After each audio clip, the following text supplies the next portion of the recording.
প্রধান আলোচনা হচ্ছে নির্বাচন নিয়ে। নির্বাচন প্রধান উপদেষ্টা ঘোষণা করেছেন, নির্বাচন কমিশনও সেই অনুযায়ী কাজ করছে, ফেব্রুয়ারিতে নির্বাচন হবে। কিন্তু তারপরেও জনমানুষের মধ্যে একটা শঙ্কা, একটা অস্বস্তি, এবং যার সঙ্গে আলাপ করি না কেন এই প্রশ্নটা সবাই তোলেন যে আসলে কি নির্বাচন ফেব্রুয়ারিতে হচ্ছে? এই প্রশ্নটা কেন আসছে? কেন এই অনাস্থা সরকারের প্রতি? এই প্রশ্নটা যেমন আছে, তেমনি একইভাবে আছে যে এনসিপি এবং জামাত ইসলাম তাদের কিছু শর্তের কথা, তারা নির্বাচন হওয়া না হওয়ার ক্ষেত্রে কিছু শর্ত দিচ্ছেন। সেই শর্তগুলোর কারণে কি এই অনাস্থাটা আসছে, এটা কিন্তু আলোচনা হচ্ছে। এবং এই মুহূর্তে যে আলোচনাটা সবচেয়ে বেশি হচ্ছে সেটা হলো রাজনৈতিক প্রতিপক্ষকে ঘায়েল করার জন্য আমরা কি ভাষা ব্যবহার করব সেটা নিয়ে। আমরা দেখতে পাচ্ছি মব কালচার তো আমাদের এখানে মোটামুটি একটা প্রতিষ্ঠিত হয়ে গেছে। আমরা দেখছি যে ফজলুর রহমান, অ্যাডভোকেট ফজলুর রহমানের বাসার সামনে মব হচ্ছে, স্লোগান হচ্ছে, অশ্লীল কথা প্রয়োগ করা হচ্ছে। আবার ব্যারিস্টার রুমিন ফারহানা যখন ইলেকশন কমিশনের কথা বলতে যান তখন তার জামা ধরে টান দেওয়া হচ্ছে, আবার এটা নিয়ে মারামারি হচ্ছে দুপক্ষের মধ্যে। পরে আবার দেখছি যে এনসিপি লিডাররা রুমিন ফারহানাকে বিএনপির আওয়ামী বিষয়ক সম্পাদক হিসেবে অভিহিত করছেন। আবার জবাবে দেখছি রুমিন ফারহানা হাসনাত আব্দুল্লাহ কিছু ছবি দিয়ে, পুরনো ছবি, হাসনাত আব্দুল্লাহর সঙ্গে আওয়ামী রাজনীতির কি সম্পর্ক ছিল, উনি আওয়ামী লীগের কি কোন পদে ছিলেন, এগুলোর ছবি দিয়ে ওনাকে আবার তিনি ফকিন্নির পুত এই ধরনের সম্বোধন করছেন। আবার এর সঙ্গে সঙ্গে আরেকটাও দেখছি, সেটা হলো যে আমেরিকাতে, যুক্তরাষ্ট্রে আমাদের তথ্য উপদেষ্টা গিয়েছেন, সেখানে তাকে দৌড়ানি দেওয়া হচ্ছে। তো এই যে আচরণগুলি করা হচ্ছে, এটা কি সভ্যতা বলে? এটাকে কি ভব্যতা বলে? এটা কি, কেন হচ্ছে? আমরা কি রাজনীতিতে সামনের দিকে যাচ্ছি না পেছন দিকে পিছিয়ে যাচ্ছি? এই সমস্ত বিষয় নিয়ে আজ আমরা আলোচনা করব, এবং আলোচনার জন্য আমাদের সঙ্গে রয়েছেন জাতীয় প্রেস ক্লাবের সাবেক সাধারণ সম্পাদক জনাব ইলিয়াস খান। জনাব ইলিয়াস খান, আপনাকে আমাদের অনুষ্ঠানে স্বাগত জানাচ্ছি। আপনাকে ধন্যবাদ। জনাব ইলিয়াস খান, আমি একটা লম্বা ভূমিকায় দিয়েছি, ইচ্ছা করে দিয়েছি, যে যাতে নাকি আপনাকে বারবার আমার থামাতে না হয়। আপনি আপনার মতো করে ব্যাখ্যা করবেন। আমি প্রথমে জেনে যাচ্ছি যে আপনি কি নির্বাচনে হাওয়াটা টের পাচ্ছেন? আমি টের পাচ্ছি। আপনি আজকে যে এনসিপি বক্তব্য দিয়েছে যে ডেট নিয়ে তাদের কোনো আপত্তি নেই, যে ফেব্রুয়ারিতে নির্বাচন হবে, যেটি প্রধান উপদেষ্টা বলেছেন, বাট তারা সেই আগের মতোই যে বলছে যে বিচার এবং কি বলে যে সংস্কার একটি রোডম্যাপ, সুনির্দিষ্ট রোডম্যাপ দিতে হবে। বিচারের বিষয়টা আমি একটু বলি। গত 15.5 বছরে সবচেয়ে বেশি অত্যাচার নির্যাতনের শিকার হয়েছে কিন্তু বিএনপি, এবং তারপরে হচ্ছে জামাত। সুতরাং তারা এমন একটি ধারণা দেয়া হচ্ছে, কেউ কেউ বলার চেষ্টা করছেন যে বিএনপি আসলে বিচার করবে না। বিএনপি সবচেয়ে বেশি অত্যাচারিত হয়েছে। তারা তো, আমাদের ছাত্র বন্ধুরা তো 36 ডেজ আন্দোলন করেছে, 70 দিন আন্দোলন করেছে। বিএনপি নেতাকর্মীরা নির্যাতিত হয়েছে 15.5 বছর ধরে। সুতরাং বিএনপি তো সবচেয়ে ক্ষতিগ্রস্ত। বিএনপি আসলে বিচার করবে না এটি বলার কোনো সুযোগ নেই। বাট এটি হচ্ছে একটি তাদের কৌশল। যেমন বলছে যে বিএনপি অনেক সংস্কারে এক হচ্ছে, সংস্কার প্রশ্নে এক হচ্ছে না। বিএনপি কিন্তু অধিকাংশ সংস্কার প্রশ্নে এক হয়েছে, এবং যে সংস্কারগুলো এখন প্রস্তাব দেয়া হয়েছে বা যেগুলো গৃহীত হচ্ছে, এটি কিন্তু বিএনপি 2.5 বছর আগে দিয়েছিল। সুতরাং এটি হচ্ছে বিএনপিকে মেললাইন করার একটি চেষ্টা। আপনি দেখবেন যে এখন যদি আপনি ফেসবুক সহ নানা যে আমাদের সামাজিক যোগাযোগ মাধ্যম আছে, সেখানে কিন্তু বিএনপিকে নানাভাবে যত রকম পন্থা আছে সেটি প্রয়োগ করেই তারা কি বলে যে লিখছে, কথা বলছে। আপনি দেখুন, একটি বিষয় আপনি দেখুন, বিএনপির ব্যাপারে বলা হচ্ছে যে বিএনপি চাঁদাবাজি করছে। আপনাকে শুধু একটি উদাহরণ দিব, নিশ্চয়ই আপনার মনে আছে, শেখ হাসিনা একজন পিয়ন, নামটা আমি ভুলে গেছি, তিনি বলেছেন যে 400 কোটি টাকার মালিক হয়েছে। প্রধানমন্ত্রী কিন্তু বলেছেন খোদ। আর আমাদের যে বন্ধুরা রাজনৈতিক দল গঠন করেছে এনসিপি, আমরা দেখেছি এই বন্ধুদের একজন উপদেষ্টা যিনি আছেন এখন, স্থানীয় সরকার উপদেষ্টা, তার একজন পিএস ছিলেন, তিনি কিন্তু অল্প কিছুদিন দায়িত্বে ছিলেন, পিএস অর এপিএস, আমার মনে হয় এপিএস, এর মধ্যে তিনি কয়েকশো কোটি টাকা কামাই করেছেন। এবং প্রত্যেকটি মন্ত্রণালয়ে তাদের কিন্তু প্রতিনিধি আছে, তাদের বিরুদ্ধে নানা অন্যায় দুর্নীতির অভিযোগ কিন্তু আমরা পাচ্ছি। সুতরাং একটি পক্ষ, আপনি যেটা বলেছেন সেটি যৌক্তিক কারণ আছে, কারণ দেখবেন যে বিএনপির বাইরে এবং বিএনপির সঙ্গে থাকা কিছু ছোট ছোট দল যারা গণতন্ত্র উদ্ধারে আন্দোলন করেছে, এর বাইরে গিয়ে কিছু দল নানা শর্ত দিয়েছে। ফার্স্ট শর্ত দিয়েছিল, আপনার নিশ্চয়ই মনে আছে, যে আগে স্থানীয় সরকার নির্বাচন হতে হবে। এটা কিন্তু তারা দীর্ঘদিন বলেছে। কেন হতে হবে? তারা দেখবে যে নির্বাচন কমিশন পাশ করে কিনা, পরীক্ষায় পাশ করে কিনা। এই জন্য স্থানীয় সরকার নির্বাচন দিতে হবে। তো দেখুন, যদি স্থানীয় সরকার নির্বাচন দিত, অনেক দল আছে এখন যারা আন্দোলন করছে, এরা কিন্তু কোথাও একটি মেম্বার চেয়ারম্যান আসন পাওয়ার সম্ভাবনা খুব কম। তাহলে যদি তারা না পায়, তাহলে কি বলবে যে নির্বাচন কমিশন ব্যর্থ হয়েছে? নির্বাচন কমিশন ব্যর্থ হওয়ার ফল কি হবে? বলবে যে আরেকটি নির্বাচন কমিশন গঠন করতে হবে। সেই নির্বাচন কমিশন তো পরীক্ষা করার কিছু থাকবে না, তখন তো স্থানীয় সরকার নির্বাচন থাকবে না। তারপর এখন বলছে পিআর পিআর পদ্ধতিতে তারা নির্বাচন চায়। পিআর পদ্ধতি নির্বাচন কেন? এটা কিন্তু সবাই বোঝে যে অনেক দল আছে যারা পিআর পদ্ধতি এখন চাচ্ছে। যদি নির্বাচন সুষ্ঠুভাবে হয়, নট লাইক হাসিনা, যদি নির্বাচন সুষ্ঠু হয়, কোথাও একটি আসনে জেতার সম্ভাবনা খুব কম, বাট 1, 2, 3% ভোট কিন্তু তারা পাবে। এবং পিআর পদ্ধতি হলে তারা কিন্তু কয়েকটি আসন পাবে। এই কারণে এখন পিআর পদ্ধতির কথা বলছে। বাট বাংলাদেশের প্রেক্ষিতে কি পিআর পদ্ধতির সুযোগ আছে, বা কতটুকু সুযোগ আছে? আপনি দেখবেন যে ল মেকার যারা, আপনি তো জান বাইরের দেশে, যা ওয়েস্টমিনিস্টার গণতন্ত্রকে আমরা ফলো করি যুক্তরাজ্যে, সেখানে ল মেকার যারা, তারা শুধু সংসদে আইন পাশ করবেন, আর কিছু করবেন না। কিন্তু কোন রাস্তার টেন্ডার কে পাবে, কয় কেজি গম কে পাবে, অন্যান্য যে অনেক বিষয় আছে যেগুলো তারা সরাসরি তারা ইন্টারফেয়ার করে। কিন্তু উন্নত দেশে কিন্তু সেই সুযোগ নাই।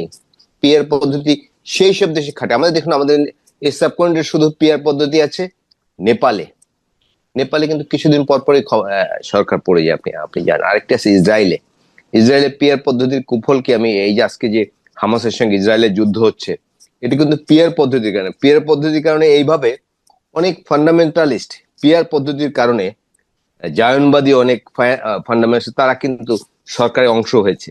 তারা থ্রেট দিচ্ছে যে তোমরা গাজা দখল করো, না হলে আমরা সরকার ভেঙে দিব।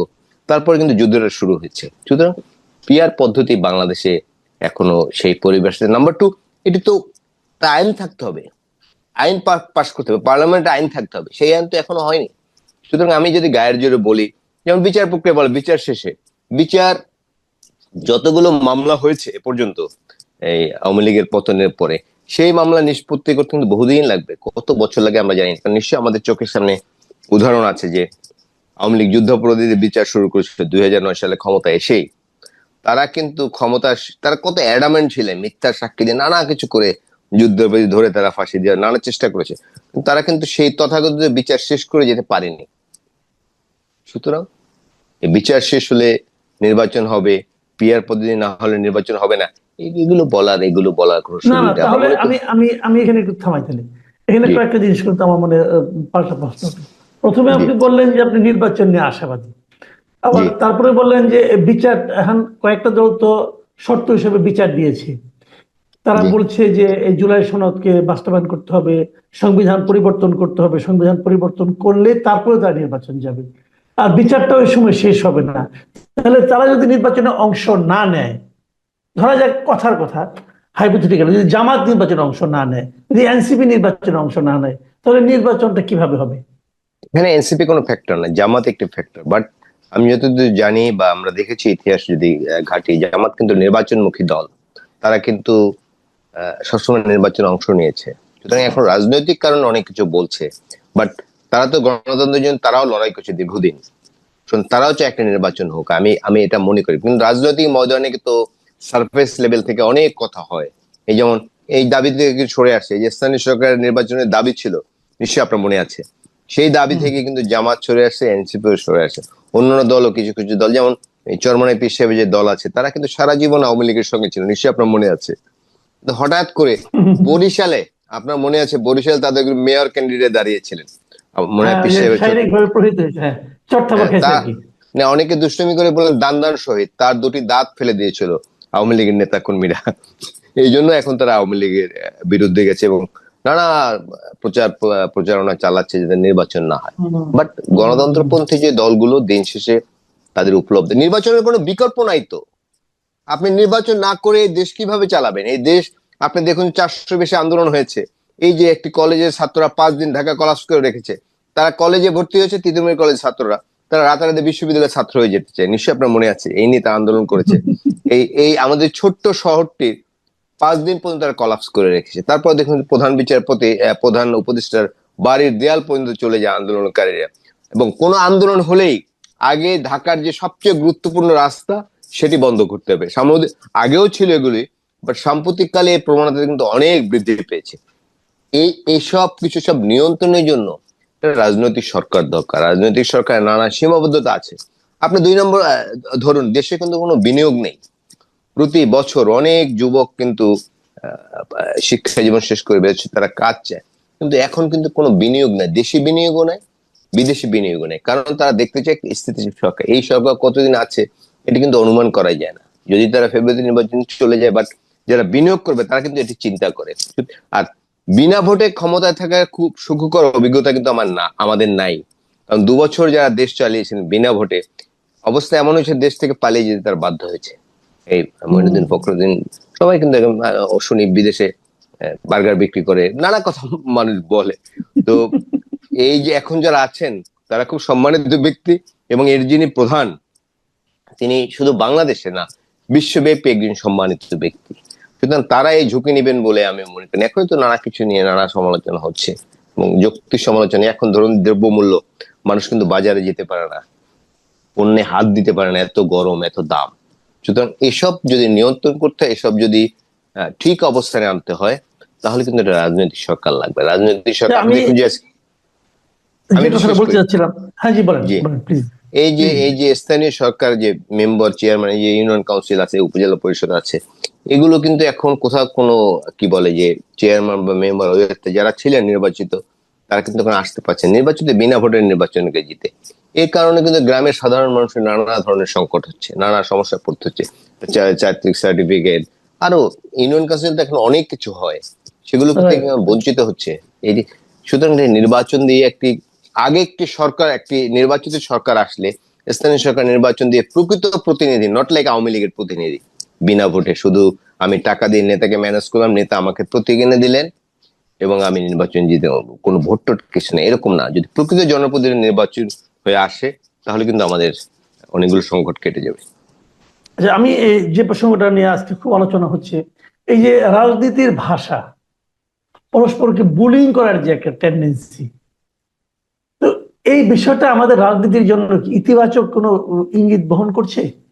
ভয়াবহ ইঙ্গিত বহন করছে। আপনি কদিন ধরে দেখবেন যে বিএনপির ভারপ্রাপ্ত চেয়ারপারসন যিনি এবং বিএনপির মহাসচিব, তারা বলেছেন দেশে এক ধরনের কি মৌলবাদের বিস্তৃতি ঘটতে পারে বা ঘটতে যাচ্ছে। আপনি দেখুন, আপনি ফজলুর রহমান সাহেব, তিনি একসময় ছাত্রলীগ করতেন, এখন তিনি বিএনপি চেয়ারপারসন উপদেষ্টা।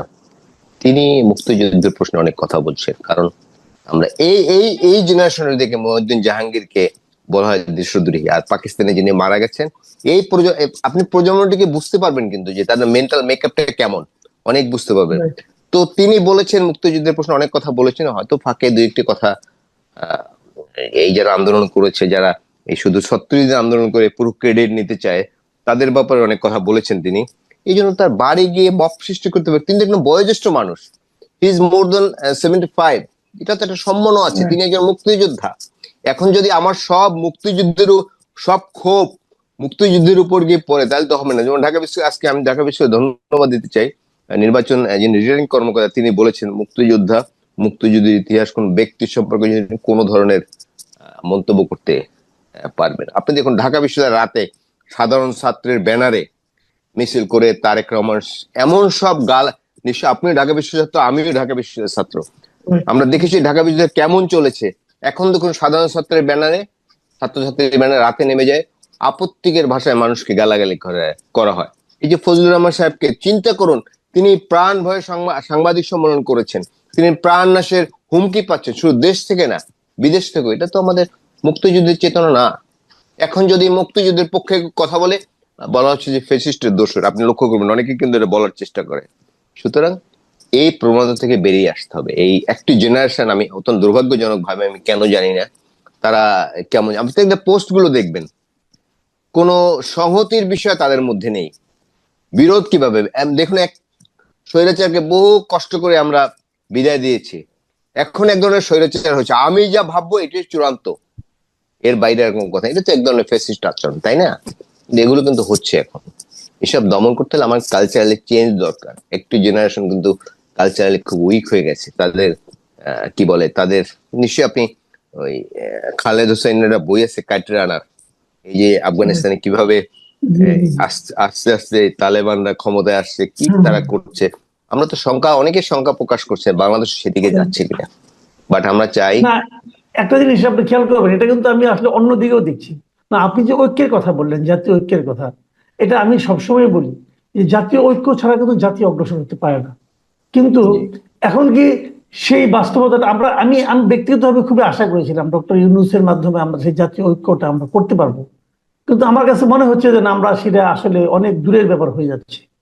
মানে যেমন ধরেন আমি একটা এক্সাম্পল বলি, যে রাজনৈতিক ভাবে যে আওয়ামী লীগের যারা আওয়ামী লীগ করে, যারা আওয়ামী জি। লীগ করতো এক সময়, তারা রাজনৈতিক কর্মকাণ্ড তাদের নিষিদ্ধ করা হয়েছে, কিন্তু তাদের জীবনযাপনও কিন্তু আতঙ্কের মধ্যে সবসময় তারা থাকতে হচ্ছে। এক সবসময় ধরনের অনেকে বাইরে। জি। বাইরে থাকতে পারছে না কিন্তু এটা কেন? তাদের তো নিরাপত্তা দেওয়া উচিত ছিল। এবং সবচেয়ে বড় কথা হলো, আমি তো মনে করি এদের কথা বলতে না দেওয়ার আমরা নেতিবাচক ফলটা কিন্তু দেশের বাইরে দেখতে পাই। এই যে মাহফুজ জি। আলমকে যে ওখানে তাকে হেনস্থা করার চেষ্টা করা হলো, এটা কি আমাদের পৃথিবীর কাছে আন্তর্জাতিক পর্যায়ে আমাদের মান সম্মানকে বাড়ালো? বা এটা তো একই এর জিনিস। এর আগে জনাব আসিফ নজরুল, তাকে কিন্তু হেনস্থা করার রাইট। চেষ্টা করা হয়েছে বোধহয় জেনেভায়। জেনেভায়, হ্যাঁ। সুইজারল্যান্ডে, এটা হ্যাঁ। তো এটা সুইজারল্যান্ড, এটা তো আমরা প্রত্যাশা করি, বাট এই সংস্কৃতি আগেই আছে। আমি অনেকবার জাতিসংঘ কভার করতে গিয়েছি। যখন যে প্রধানমন্ত্রী থাকে, বিরোধী দল দ্বারা থাকে, প্রধানমন্ত্রী যেদিন জেএফকে বিমানবন্দরে যান নিউ ইয়র্কের, সেদিন কিন্তু দলগুলো দুপাশে দাঁড়িয়ে প্রতিবাদ করতে দেয়। এক দল তাকে স্বাগত জানান, আর এক দল তাকে কি বলে, তার বিরোধিতা করে যে তিনি যেন না আসতে পারেন। এটা বাঙালি সংস্কৃতি। আমার মনে হয় ইভেন ভারত, পাকিস্তান, আমাদের তো এই উপমহাদেশের দেশ, দেশের বাইরে কিন্তু তাদেরও এরকম কোনো রাজনৈতিক শাখা আছে বলে আমি আমি আমি দেখিনি কিন্তু। যেমন জাতিসংঘের সামনে আমরা যখনই যাই, আমরা দেখেছি এই যে ফেসিস্ট শেখ হাসিনার আমলে বহু মানুষ কি বলে বিক্ষোভ করেছে, এবং নিউ ইয়র্কের পুলিশ একদম দাঁড়িয়ে থাকতো ওখানে। তো অন্য ধরনের কালচার। তো এগুলো আসলে দেশের জন্য কোনো ভালো ফল বয়ে আনতে পারে না। আর এগুলো তো সারা বিশ্বে এগুলো প্রচার হয়। আমাদের দেশের মানুষ অনেক জায়গায় কিন্তু ভিসা বন্ধ হয়ে যাচ্ছে। আমি শুনলাম যে ভিয়েতনাম, মোটামুটি আমাদের পর্যায়ের দেশ, সেখানে কি বাংলাদেশের মানুষকে এখন ভিসা দিচ্ছে না। এইসবের ফলেই তো হচ্ছে এগুলি। এই এখন ব্যাংকক যাবেন আপনি, অনেক, ব্যাংকক তো আপনি থাকতে যাবেন না, কিন্তু ব্যাংককে ভিসা পেতে কিন্তু আপনার আমেরিকার ভিসা পাওয়ার চেয়েও কঠিন এখন। এগুলো হচ্ছে আমাদের দেশের মানুষ, বিশেষ করে যারা বাইরে যান, তারা যায় নানা অপকর্মের সাথে জড়িত হন, বিশৃঙ্খলা সৃষ্টি করেন। সুতরাং এগুলো তো আমাদের জন্য কোনো ভালো ফল বয়ে আনবে না, বাট মানুষকে সচেতন হওয়া উচিত বলে আমি মনে করি।